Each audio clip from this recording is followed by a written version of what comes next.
En nombre del Padre, del Hijo y del Espíritu Santo. Amén. Seguimos con el catecismo del Papa San Pío X, ese grandísimo Papa y Santo, el último Papa Santo que tuvimos los católicos. Estamos enseñando el quinto mandamiento. Hoy es la fiesta de San Ignacio de Loyola. Cómo se habrá preocupado él, y se preocupó y fue santo, y un grandísimo santo, por enseñar la doctrina, por enseñar nuestra santa religión católica a las almas, a todas las personas que estaban deseosas de Dios, como espero que sean todos. Hay una bendición también muy característica de San Ignacio de Loyola sobre el agua, que Dios mediante trataremos de hacer. Habíamos dejado en la pregunta 419, que dice así: ¿por qué prohíbe Dios en el quinto mandamiento quitarse uno mismo la vida o el suicidio?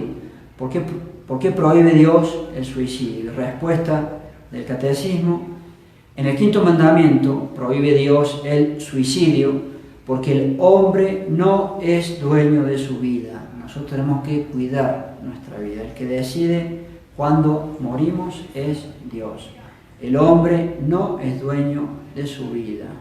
Tantas doctrinas modernas falaces que dicen que uno hace lo que quiere con su vida. No, Señor, podrás de hecho hacerlo, pero no tienes ningún derecho a hacer lo que tengas ganas de tu vida. El hombre no es dueño de su vida, es Dios. Además, la Iglesia Católica priva de sepultura eclesiástica a quien deliberadamente se suicida, deliberadamente sabiendo lo que está haciendo. La Santa Iglesia Católica, si una persona se suicida, no le da los funerales para expresar lo grave que es ese pecado. Alguien se puede llegar a salvar si se suicida. A veces, entre la agonía y la muerte del suicida, en ese breve lapso, a veces el suicida puede llegar a hacer un acto interno de la contrición perfecta, casualmente, y puede llegar a salvarse, pero eso está en los secretos y en los misterios de Dios. La muerte es una muerte mala, y si alguien logra salvarse, queda en los misterios de Dios. Yo conté hace poco, creo que hace 2 días, el caso del santo cura de Ars, San Juan María Vianney, que estaba confesando personas. Había una señora en la fila de la confesión cuyo esposo se había arrojado de un puente, se había suicidado, y esta señora sufría mucho, y el santo cura de Ars, San Juan Vianney, tuvo una visión en que este hombre, entre la caída desde el puente hasta que se murió abajo, había logrado arrepentirse. Y entonces tuvo una revelación de Dios y le avisó a esta señora, que estaba sufriendo mucho, que rezara por su esposo, porque su esposo había conseguido, por una gran gracia de Dios, la salvación eterna y estaba en el purgatorio. Pero sin duda que eso es más bien de orden excepcional. En definitiva, es una muerte grave, es una muerte trágica, es una muerte fea. El que manda y el que decide cuándo morimos es Dios. Y la Iglesia, decíamos, le priva de los funerales al suicida, pero puede haber excepciones en donde la Iglesia, lo que enseñan los teólogos en la teología moral, presupone por algún indicio a favor de la persona que se suicidó. Se suelen enseñar al menos 4 casos. Si una persona tiene perturbación de sus facultades mentales, a veces las personas que están con problemas psiquiátricos pueden llegar a hacer algo así. Entonces, si una persona estaba con perturbaciones mentales y termina matándose, la Iglesia le presupone a favor y se pueden llegar a hacer los funerales. ¿Qué otro caso hay como excepción? Si dio alguna señal de arrepentimiento antes de morir. A veces pasa cosas tan feas, pero vale la pena enseñar. A veces pasa que la persona que se ahorca se desespera en tratar de quitarse el lazo, y eso a veces deja señales en las manos. ¿Qué otro caso hay? Entonces, segunda excepción, si hay señales de arrepentimiento antes de la muerte. Si hay alguna duda, si fue un suicidio o un accidente, la Iglesia presupone a favor. Tiene que ser claramente un suicidio. Dos jóvenes o un joven, supongamos, eso a veces pasa y es tristísimo. He conocido algún caso en Argentina que el papá tiene armas y el adolescente coge el arma, le gustan las armas y se lo encuentra muerto con un tiro. Bueno, si no era un adolescente que estuviera pensando nada de eso, se puede presuponer que fue un accidente y que se le escapó un tiro, como lamentablemente y tristísimamente a veces pasa. Conocí hace relativamente poco el caso de dos hermanos que estaban jugando con un arma y se escapó el tiro. Entonces, si hay algún indicio que muestre que puede haber sido un accidente en vez de un suicidio, la Iglesia presupone a favor. O si hay duda, el último caso que quería traer a colación, si hay duda si la persona gozaba de pleno uso de sus facultades, no por un problema psiquiátrico, que fue el primer ejemplo, sino por perturbación momentánea en sus facultades. Supongamos que estaba embriagado o que estaba bajo el efecto de las drogas y nunca había hablado de suicidarse, y bajo el efecto de la embriaguez, no sé, que se puede llegar a hacer y se mata. En ese caso la Iglesia presupone también a favor y puede llegar a hacerse los funerales. Pero en esos casos de excepción, obviamente, como se presta para escándalo, el sacerdote tiene que explicar por qué se puede haber considerado la excepción en un caso así. Pregunta 420. ¿Está prohibido también el duelo en el quinto mandamiento? El duelo hoy en día está prácticamente extinguido. Pero hasta el siglo XIX, el principio del siglo XX, la gente se batía en duelo y se batía, muchas veces a muerte. Y es una locura andar matándose por un duelo. Antes existía mucho y la Iglesia persiguió mucho el duelo hasta que lo pudo extirpar. La respuesta dice: sí, en el quinto mandamiento está prohibido también el duelo, porque el duelo participa de la malicia, del suicidio y del homicidio.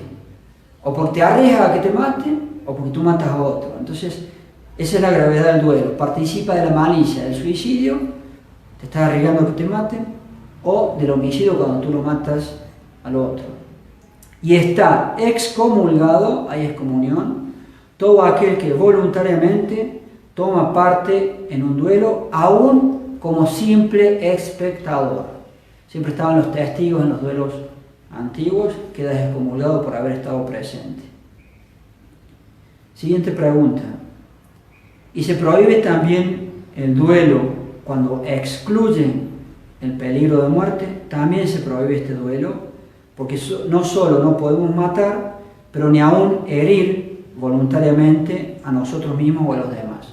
Esos duelos en donde se establecían que no eran a muerte.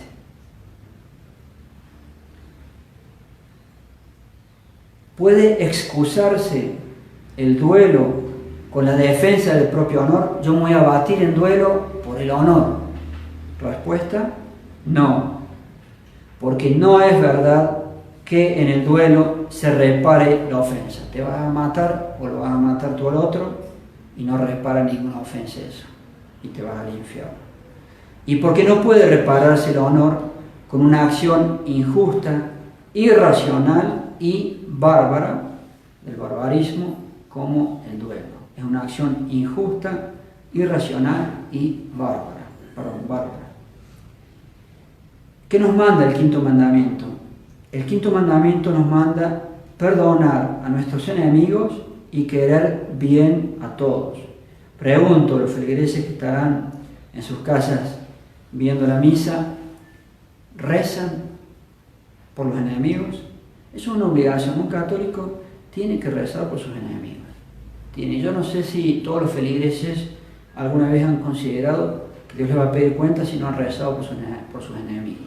El católico tal persona me hizo este daño, me llevo pésimo con esta persona, este es mi enemigo. Los católicos debemos rezar, mínimo rezar por los enemigos, y espero que si muchos de los fieles que puedan estar escuchando no rezan por sus enemigos, desde ahora hay que rezar por los enemigos. Última pregunta para la pequeña prédica de hoy.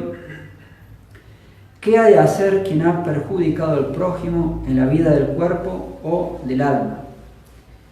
Quien ha perjudicado al prójimo no basta que se confiese.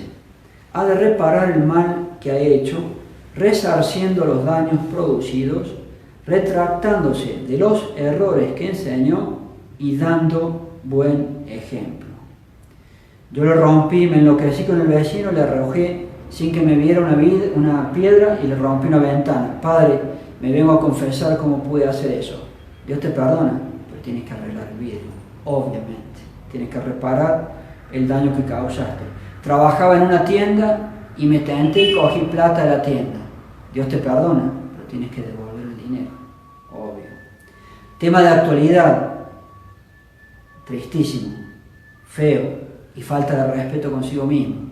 Una dama que se corta sus trompas, que se hace ligadura de trompas. Un varón que hace vasectomía. Dios te perdona, pero te tienes que arreglar el cuerpo. Te tienes que operar por segunda vez para volver a unirte lo que allí se cortó. El problema es que acá en Colombia es totalmente gratis para hacer lo malo y hay que pagar particular para volver a unir.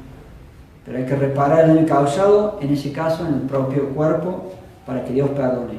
Salvo que la persona vale aproximadamente 5 millones de pesos, salvo que la persona no tenga el dinero. Pero supongamos que una dama o un caballero son jóvenes, hicieron esa operación para cortarse y tienen el dinero, el sacerdote no les da la absolución si no se ocupan de arreglarse el propio cuerpo. Reparación.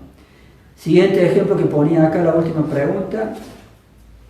Retractarse de los errores que alguien pueda enseñar. Los maestros de los colegios, en mi país se dice maestros, acá no usan casi la palabra maestro, dicen profesor.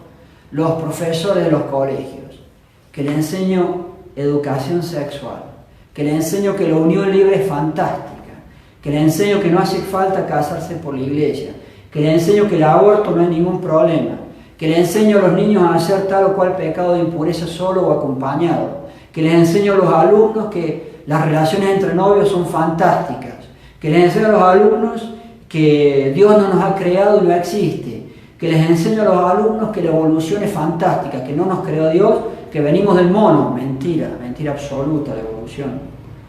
Un profesor que quiere que Dios lo perdone, tiene que retractarse, salvo que no pueda, tiene que retractarse de las cosas malas que haya enseñado. Ni hablemos si un sacerdote, uno de nosotros, llega a enseñar cosas malas, también. Y el último ejemplo, y dar buen ejemplo, cambiar. El escándalo de la moda, las damas que andan mostrando su cuerpo. Bueno, si yo quiero que me perdone Dios, pues tengo que cambiar. Dice aquí, dar buen ejemplo. Desde ahora me he visto correctamente, según mi condición y estado, y no ando, entre comillas, mostrando. El escándalo de un daño al prójimo lo pone en ocasión de pecar. Y para reparar, si antes me vestía mal, ahora me he visto bien. Así de sencillo. Y ya para siempre, espero. Dejamos allí. Ave María Purísima. En nombre del Padre, y del Hijo, y del Espíritu Santo. Amén.